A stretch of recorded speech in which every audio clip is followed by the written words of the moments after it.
불교의 수행은 뭘까요? 수행이라고 하는 건 뭘까요? 여러분 수행. 무엇을 수행이라고 할까요? 수행 마치시는 분은 제가 선물 하나 드릴게요. 자, 수행을 딱 한마디로 뭐라고 할까요? 이걸 드릴까요? 뭔가 드리고 싶은데 뭔가 보상이 있으면 좋아요. 요즘 당근 마켓이 잘 되다던데 당근과 채찍이 필요하답니다. 네, 그러면 자 수행. 여러분 수행을 모르고 지금 수행하러 오셨죠? 그죠? 왜 수행이 뭘까요? 1번 벽 보고 앉아 있는 것, 2번 호흡하는 것, 3번 삼천배 하는 것, 4번 그냥 노는 것. 몇 번?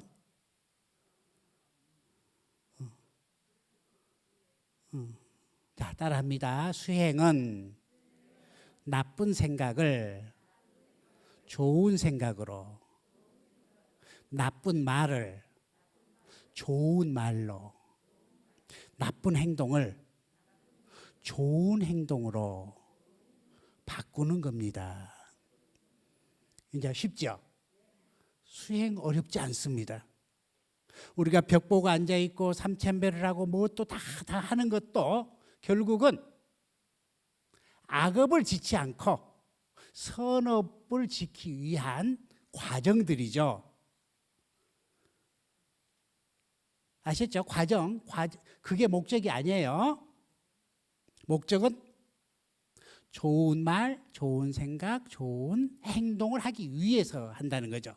근데 우리는 어때요? 잘 안 되잖아요. 그죠? 업에 끄달려서 안 그래야지 하면서도 헛된 생각을 하고, 아이고 내가 좋은 말 해야지라고 하면서도 업에 끄달려서 나쁜 말을 하게 되고, 야 내가 착하게 살아야지, 착한 행동 해야지라고 하지만은 어때요? 나도 모르게 안 좋은 행동을 하잖아요. 이게 중생이라는 거죠. 그래서 여러 가지 방편을 통해서 우리가 삼천배든 뭐 화두든 뭐 윗바사나든 뭐 봉사를 하든 뭘 하든 각각 자기 근기에 맞는 과정을 통해서 좋은 사람이 되고자 우리가 수행을 하고 있다는 겁니다. 그러니까 우리가 정확하게 아셔야 돼요. 그래서 한의원에 가면은 진맥을 하고 나서 우리가 약을 짓게 되잖아요. 그러면은 그 약이 약발을 잘 받잖아요. 마찬가지로 우리 수행을 하려고 하는 사람들도 84,000가지 수행법이 있습니다. 나한테 맞는 수행을 찾는 게 굉장히 중요합니다. 저는 어제 누가 인삼을 한 뿌리 가져와 가지고 인삼을 한 뿌리 먹었어요. 그런데 아침에 코피가 났습니다. 그래서 한의원에 들렸다 왔어요. 스님은 인삼 먹으면 안 됩니다. 스님은 열 체질이기 때문에 인삼을 먹으면은 피가 또 솟구쳐가지고 코피가 납니다. 코피 안 나면은 큰일 납니다. 라고 얘기를 하더라고요. 아무리 좋은 인삼도 자기 체질에 맞지 않는다면은 그게 독이 된다는 거죠. 그리고 우리 수행법도 여러 가지 수행이 있는데 나한테 맞는 수행을 찾는 게 굉장히 중요합니다. 저는 뭡니까 밀가루를 먹으면 설사를 해요. 근데 밀가루만 먹으면 힘이 나는 사람도 있다는 거죠. 그렇죠? 내 몸에 맞다 그래서 이건 좋은 거야, 이건 최고의 음식이야 라고 한다는 것도 잘못됐잖아요. 사람마다 다 체질에 맞는 음식이 있듯 수행법도 체질에 맞는 수행이 있다는 거죠. 여러분들이 이제 여기서 공부하시면서 다양한 분들의 여러 얘기들을 들어볼 거예요. 우리가 다 할 수는 없습니다. 짧은 인생 모든 수행을 다 접해볼 수는 없습니다. 그러면 이제 내가 선택한 수행법을 가지고 하나하나 해보는 거예요. 근데 혼자 하면은 자율학습밖에 되지 않습니다. 자율학습. 우리 학교 다니더라도 기말고사도 보고 또 중간고사도 보고 시험을 보잖아요. 마찬가지입니다. 우리 수행을 할 때도 반드시 여러분 스승에게 마스터에게 공부한 바를 가서 일러 바치고 점검을 받아야만 한 단계 한 단계 올라갈 수가 있죠. 근데 점검받지 않고 혼자 해버리면은 어느 방향으로 얼마큼 가고 있는지가 체크가 되지 않는다는 겁니다.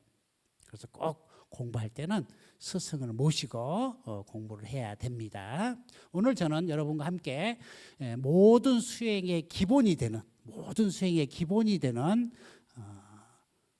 공부를 한번 나눠보고자 합니다. 이게 베이스에 깔리지 않는다면은 아무리 공부해도 되지 않습니다. 마치 강아지 주인이 강아지를 이뻐하면은 다른 사람들이 우리 집에 와서 강아지를 이뻐해 주듯, 주인이 강아지를 미워하면은 다른 사람이 우리 집 강아지를 미워하듯, 내가 나를 사랑하지 않는다면 다른 사람으로부터 사랑받지도 못하고 다른 사람을 사랑하는 방법도 왜곡된 사랑을 하게 되겠죠. 집착의 사랑을 하게 되겠죠.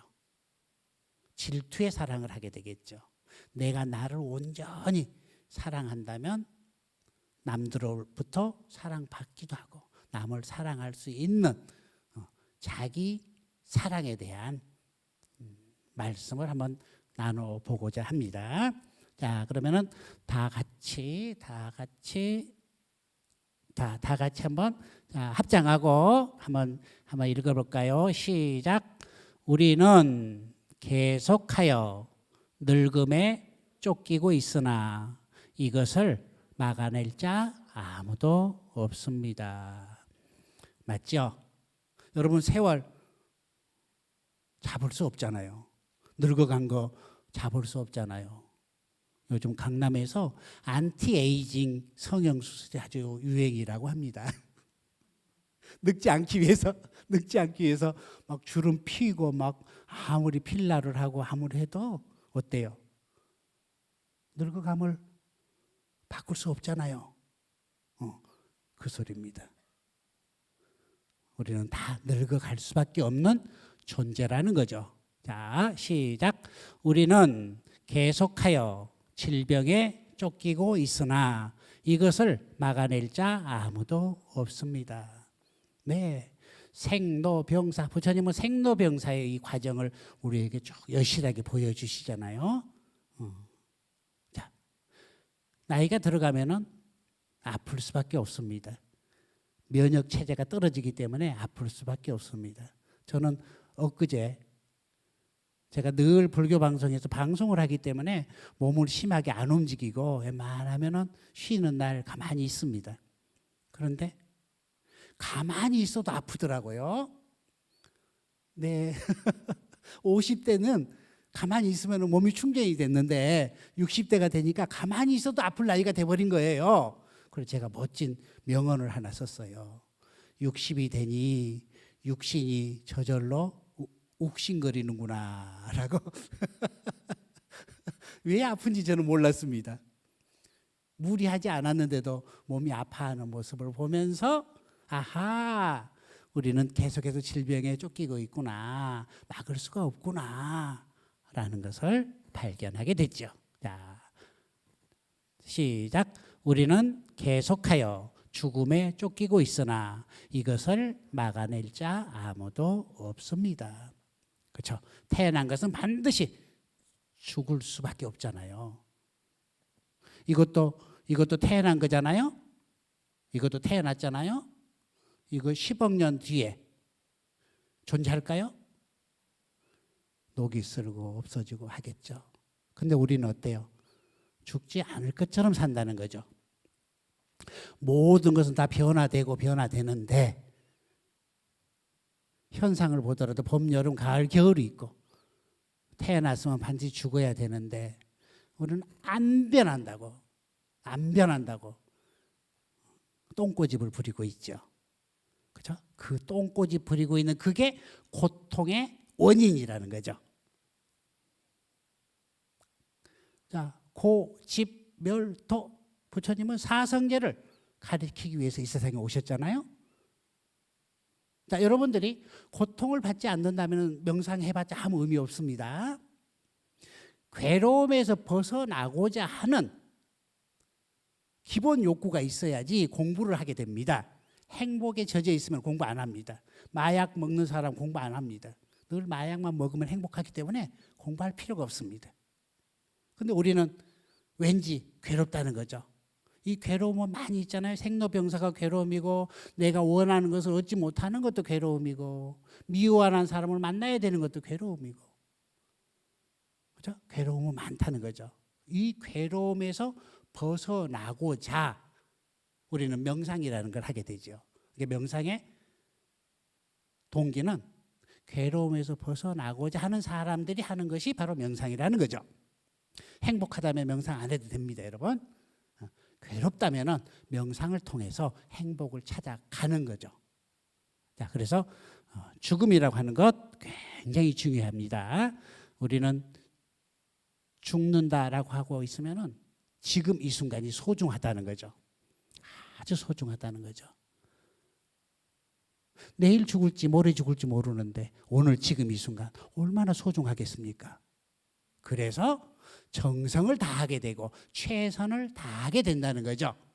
이게 바로 법화경에 나와 있는 상불경 보살이 나오기 시작하죠. 나는 당신을 결코 가벼이 여기지 않겠습니다. 당신을 부처님 대우하겠습니다. 네, 이게 우리 대승불교의 꽃이잖아요. 법화경이. 그래서 지금 이 순간 내가 하고 있는 말 한마디를 정성껏 하고, 지금 이 순간 내가 만나는 사람과 최선을 다해서 만나고, 하는 일을 최선을 다해서 다 한다는 거죠. 명상도 역시 정성이라는 거죠.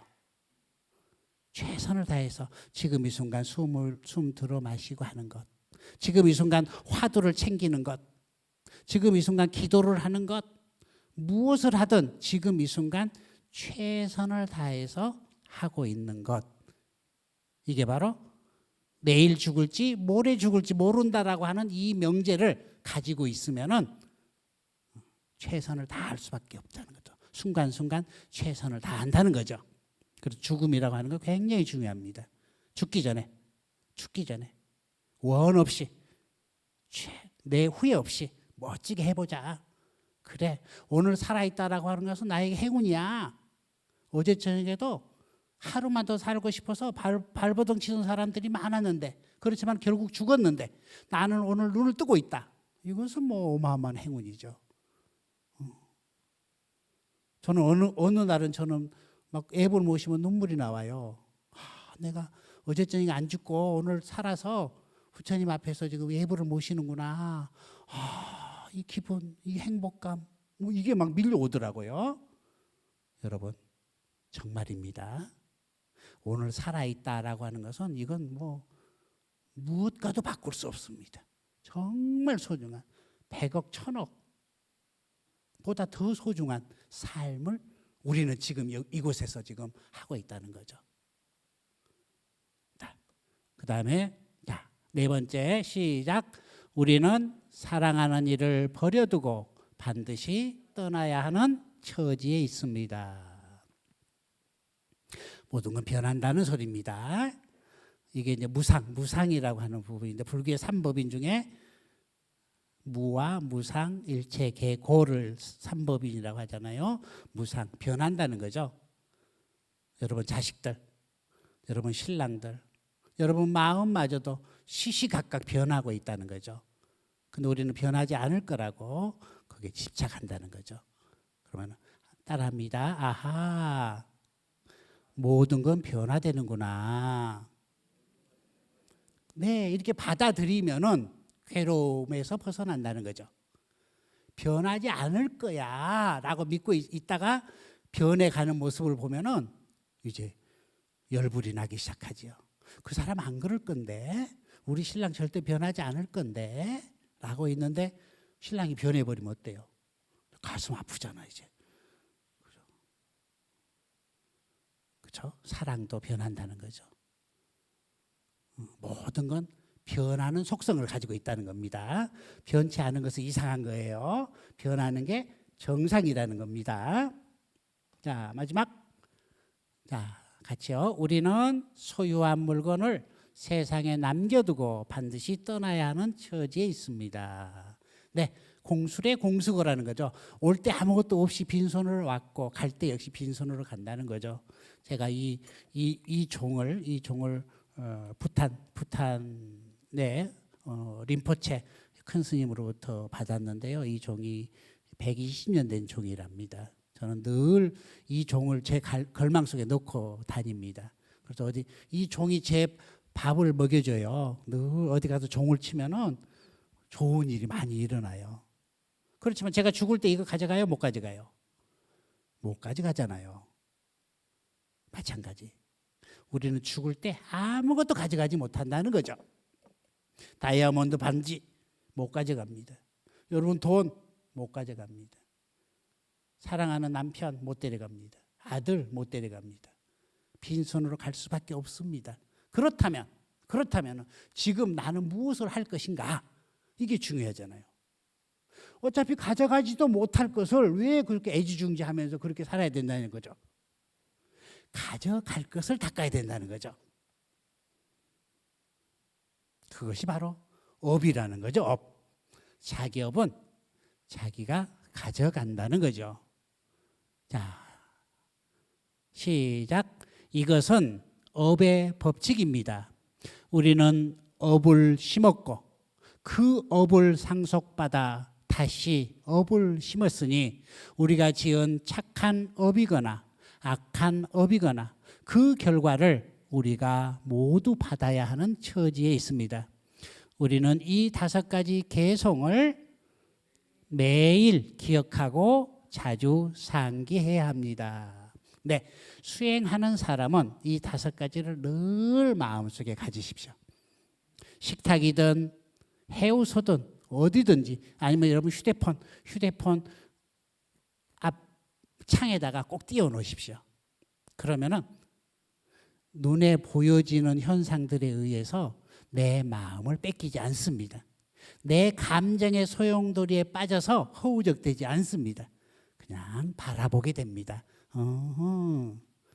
이제 즐기게 된다는 거죠. 여러분들이 지금 의자에 앉아서 저를 바라보고 있잖아요. 제가 이렇게 하는 걸 다 지금 보고 계시죠? 그냥 그렇지만은 그냥 보고 있을 뿐이잖아요. 그러면 되는 거예요. 내 마음에서 일어나는 것도 저를 바라보듯 그냥 바라보고 있습니다. 그냥 마치 영화 장면 보듯 내 마음속에 현상을 가만히 바라보고 자, 또 한번 해볼까요? 고놈이 장난하고 있네.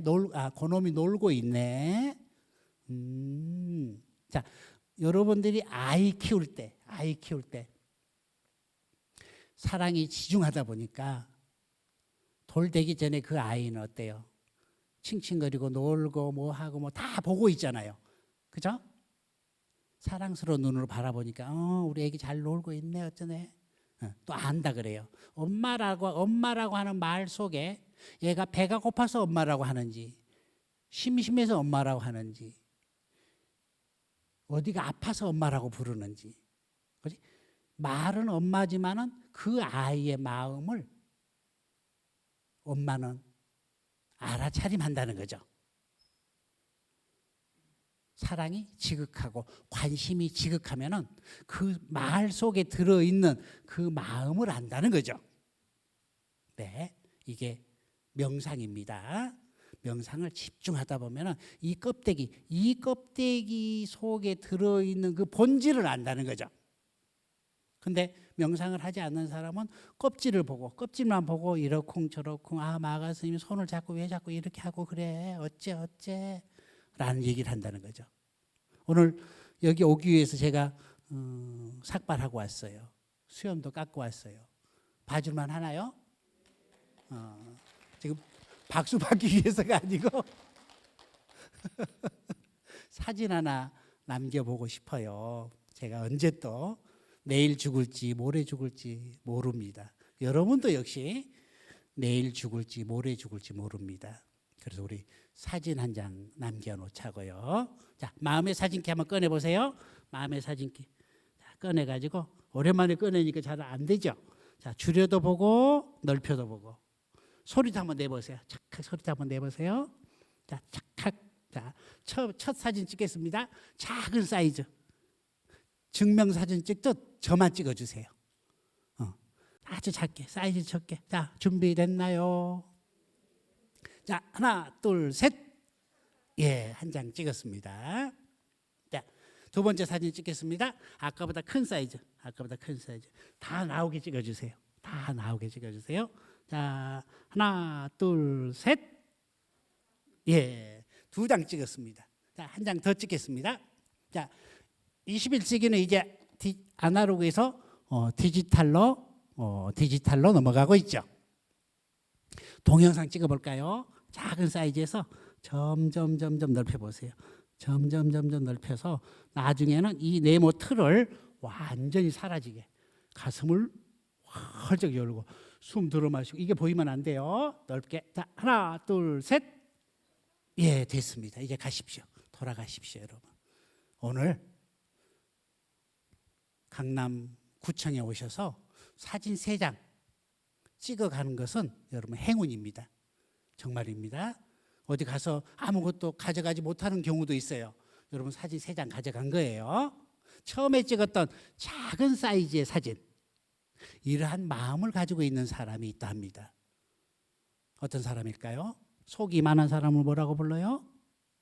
그렇지, 밴댕이. 또 속 좁은 사람, 소인배, 또 화 잘 내는 사람, 삐지기 좋아하는 사람, 남의 단점 꼬집기 좋아하는 사람, 입만 열면 에이씨 하는 사람. 속이 이만하기 때문에 다 담지를 못합니다. 이 속에 다 담아지지 않습니다. 그리고 이 밖에 있는 이 많은 게 있는데도 자기 눈으로 본 것만 옳다라고 하고 밖에 있는 것은 다 이상하다고 그러고 막 그죠? 자기 고집만 센 사람, 속이 이만한 사람입니다. 자, 두 번째 사진, 아까보다 큰 사이즈. 이런 사람을 우리는 보통 사람이라고 하죠. 이 네모 틀이 사라진 사람 누굴까요? 1번 소갈딱지 없는 사람, 2번 골 빈 사람, 3번 부처님. 몇 번? 부처님이잖아, 부처님. 이 틀이 없다는 거예요. 해탈했다는 게 해탈. 이 탈을 벗어버렸다는 거죠. 다시 얘기해서 바다와 같은 넓은 사람이 된다는 거죠. 속이 좁을수록 옳다 그르다 뭐하다 라고 판단 분별하기 좋아하지만은 이게 이렇게 넓어버리면 그냥 그래 라고 다 받아주는 거죠. 다 받아주는 거죠. 마치 바닷물이 구정물이든 흙탕물이든 오염된 물이든 다 받아주잖아요. 그죠? 그러다가 어떨 땐 한번 토해내기도 하죠. 회의를 통해서 그냥 확 뒤집어 버리기도 하지만은 다 받아주잖아요. 그러면은 여러분은 지금 이 순간 어떤 사이즈의 사진을 찍고 있는가 이것만 보면은 이제 명상 공부가 시작되는 거예요. 내 마음을 보는 거예요. 남의 마음을 보는 게 아니고 남의 일거수일투족을 통해서 그게 내 마음으로 들어와서 내 마음이 흔들린다는 거죠. 그러면 그 마음을 가만히 들여다보는 거예요. 아, 내가 지금 이 사이즈의 사진을 찍고 있네. 이렇게 찍고 있네. 이렇게 찍고 있네. 늘 지금 내가 찍고 있는 사진의 사이즈를 내가 보는 거예요. 아주 재밌습니다. 공부에 맛을 들리면 헤어나지 못합니다. 정말 재밌습니다. 밖에서 벌어지는 저 일은 아주 재미없습니다. 그래서 공부에 맛들이는 분들은 그냥 앉아 계시잖아요. 그냥 혼자 계셔도 그냥 행복하게 잘 사시잖아요. 이게 바로 자기를 본다는 거죠. 늘 밖에 있는 사물을 보지 말고 내 마음을 본다는 거죠. 자, 이렇게 한번 보자고요. 자, 어때요, 여러분? 이 모습 보고 어때요? 1번, 아이고, 내 마음 편하고 안정되고 좋네. 2번, 왠지 불안하네. 몇 번? 불안하죠? 간당간당하니 불안하죠? 그러니까 이것을 바꾸고 싶어. 그죠? 이것을 똑바로 하고 싶다든가 아니면은 사람을 시켜서 네 똑바로 해라고 한다든가 하게 된다는 거죠. 내 마음대로 된다면 참 좋아. 그런데 내 마음대로 안 되면 어떡할까요? 짜증내고 화내고 싸우게 된다는 거죠. 자, 따라합니다. 명상은 대상을 바꾸는 게 아니고 바꾸려고 하는 내 마음을 바꿉니다. 바깥 경계를 보고 옳다 그르다 이렇다 저렇다 판단 분별하고 있는 자기 자신을 보라는 거지. 공부를 안 한 사람은 늘 밖을 보고 이러쿵저러쿵 얘기하지만은 명상을 한다면은 그러고 있는 자기 꼬라지를 보라는 거죠. 이게 바로 소크라테스가 얘기하는 너 자신을 알라. 지금 이 순간 깨어 있어라. 라고 하는 것이 되겠죠. 이제 아셨죠? 공부하는 사람은 늘 자기 자신을 보는 거고, 그게 바로 가장 쉽게 얘기하면 내가 지금 무슨 사진을 찍고 있는지 잘 보라는 얘기입니다. 자, 우리 마음을 불편하게 만드는 것은, 우리 마음을 힘들게 만드는 것은, 너와 나의 갈등을 빚게 만드는 것은 바로 그럴 수 없어. 도저히 그럴 수 없어. 이해할 수 없어. 그러면 안 돼. 라고 하기 때문에 우리 마음이 힘들어진다는 거죠. 이럴 때. 여러분, 그럴 수 없어 라고 할 때 고개 어떻게 해요? 고개 어떻게? 그럴 수 없어. 자, 이런 사람들은 그럴 수 없어 라고 고개 한번 돌려보세요. 자, 이런 사람은 나이 70이 되면은 뇌출혈로 쓰러진대. 고혈압으로 떨어진대. 정말입니다. 고개 이렇게 하면은 건강에 위험이 온답니다. 자, 이번에는 자, 그럴 수 있어 하면서 고개 이렇게 해보세요. 그럴 수 있지, 그럴 수도 있지. 자, 이렇게 하면은 여러분 80, 90 되도록 절대 똥 오줌 벽에다 안 바른대. 자, 우리가 절에서 108배 하는 거 어떻게 해요? 개처럼 옆으로 하던가요? 앞으로 하죠? 그럴 수 있어라고 고개 한번 이렇게 숙이면은 절 한번 하는 효과가 있답니다. 여러분 이제 절하기 힘든 나이가 됐죠? 그럼 고개를 이렇게 해주는 거예요. 그럴 수 있어라고 한번 하면은 절 한번 하는 효과가 있습니다. 절할 때 정말 어렵잖아요. 절해서 뭐해? 이게 무슨 의미가 있어? 아이고 다리야. 뭐 어째 내일 할까 모레 할까 등등 108번의 방해 공작이 일어난다는 거죠. 내 마음 안에서. 그렇지만은 그래 나는 하고 말 거야 라고 하는 굳은 의지가 108배를 하게 만들잖아요. 하고 나면은 언제 그랬냐 식으로 깨끗해지잖아요. 근데 못하면은 99번만 하고 못한 사람은 찝찝함이 남아있잖아요. 3000배 마찬가지죠. 3000번의 부정적인 마음을 극복해야만이 3000배가 이루어진다는 거죠. 안 돼. 그럴 수 없어. 라고 하는 이 부정의 마음을 절대 긍정. 그럴 수도 있지. 라고 바꾸는 것이 바로 수행이라는 거죠. 늘 바라보십시오. 여러분이 지금도 마찬가지고 마음이 움직이고 있을 거고 밖에 나가면 더 이상한 사람들 많습니다. 그럴 때 나는 지금 그럴 수 없어 라고 하고 있는지 그럴 수도 있지 라고 하고 있는지 잘 바라보십시오. 얼마 전에 저도 많이 힘들었습니다. 스님이 저럴 수 없어. 스님이라면 어떻게 저럴 수가 있어. 저럴 수 없어.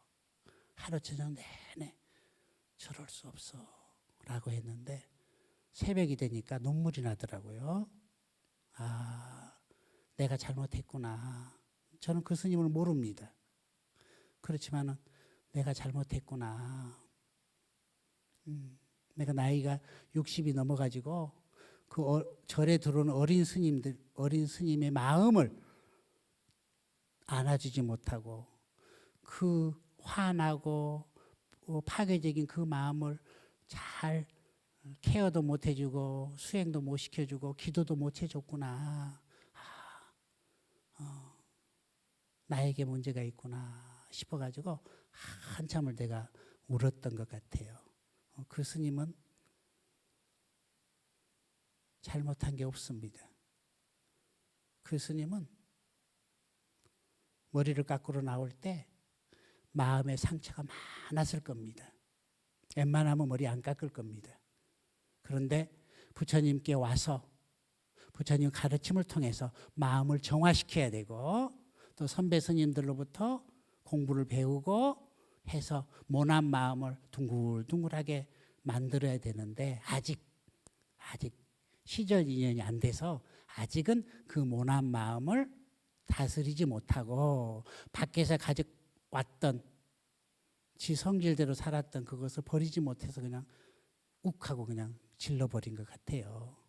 그러면 이럴 때 우리 그걸 보고 있는 내 마음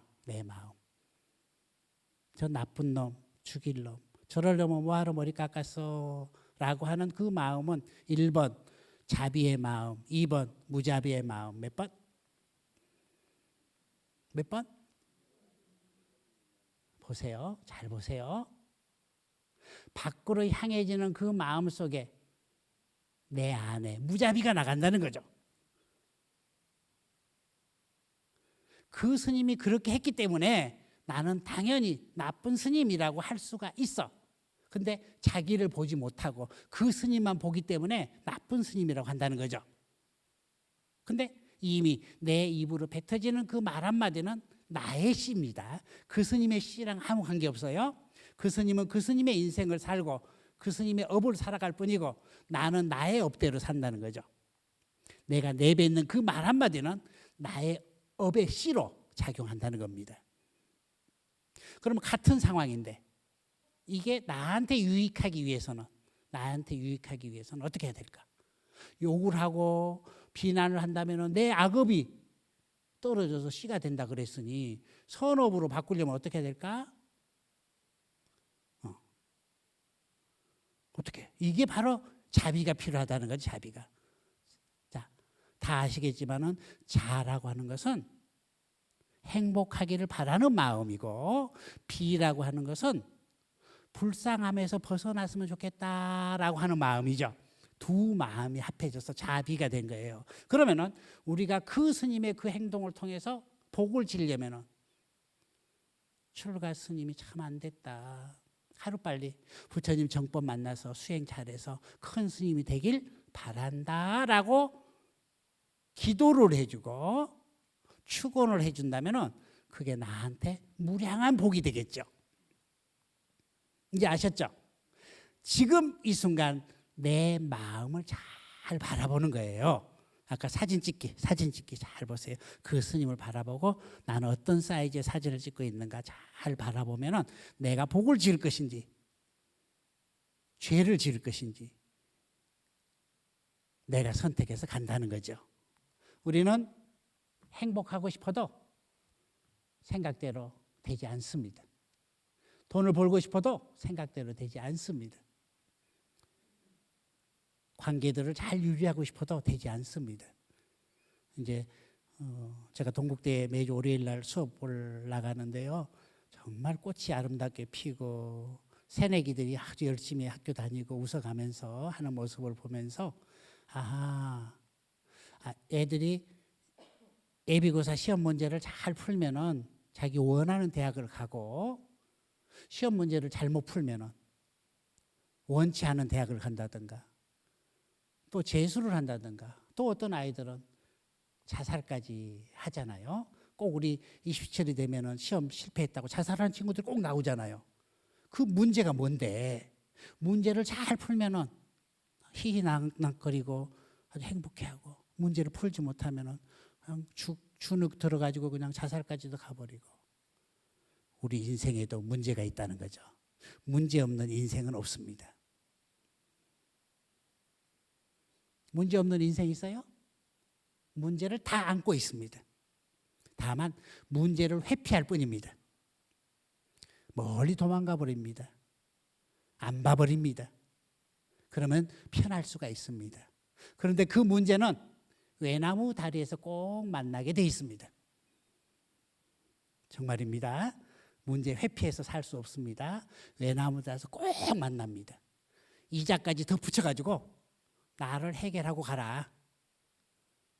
네 행복해지는 꼴 못 봐. 왜 10년 전에, 20년 전에, 30년 전에 이 문제를 풀지 않고 갔느냐라고 길목을 딱 가로막고 있습니다. 이럴 때 문제 해결 중요합니다. 여러분과 저는 차이가 날까요? 안 날까요?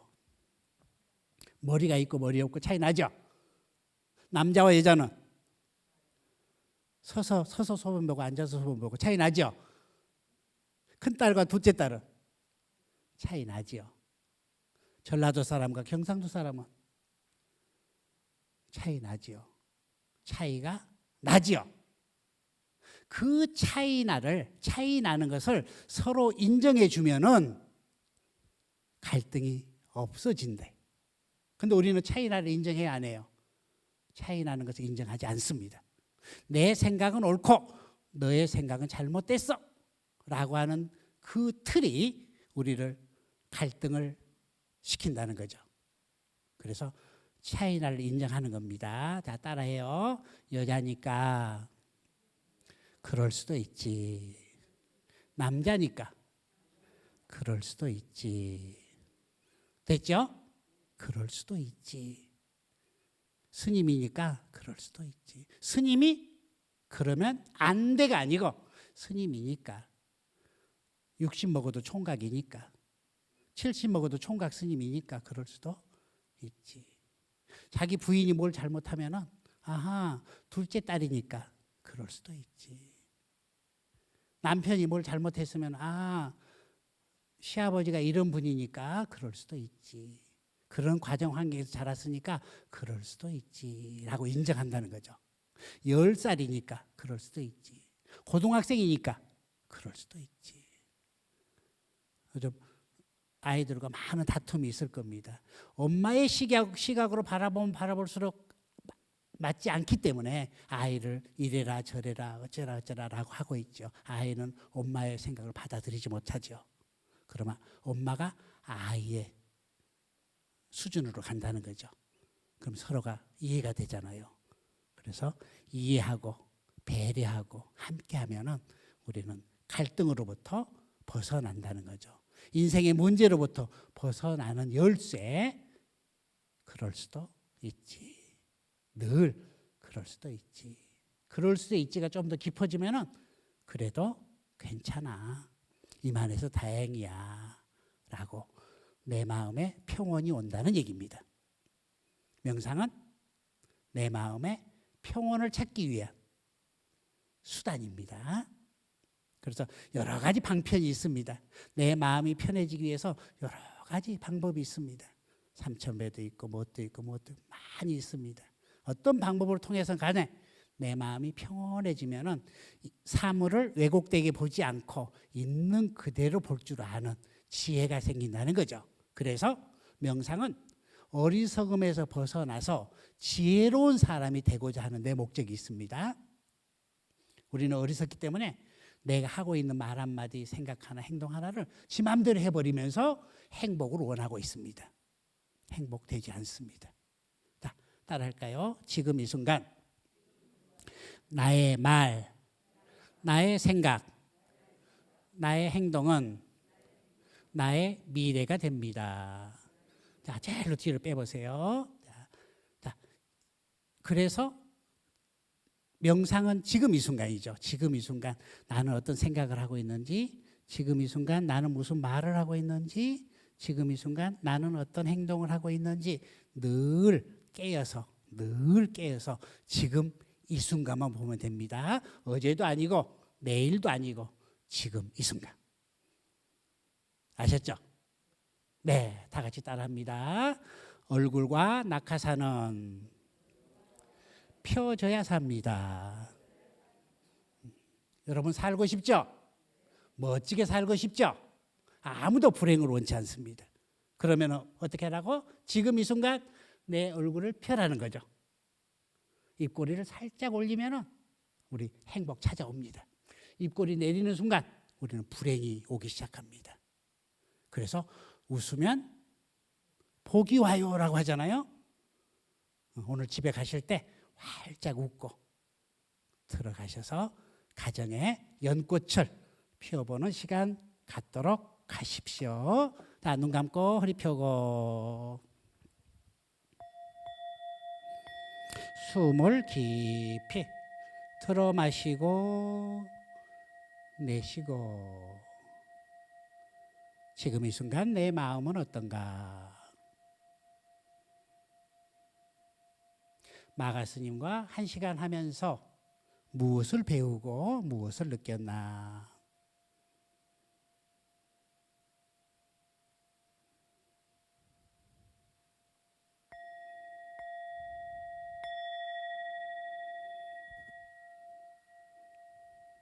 자, 네. 자,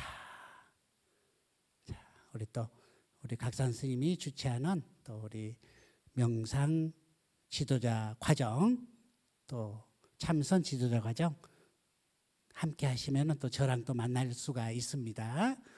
더 좋은 시간, 더 긴 시간 또 마련해서 또 뵙도록 하겠습니다. 사진 잘 찍으십시오. 고맙습니다.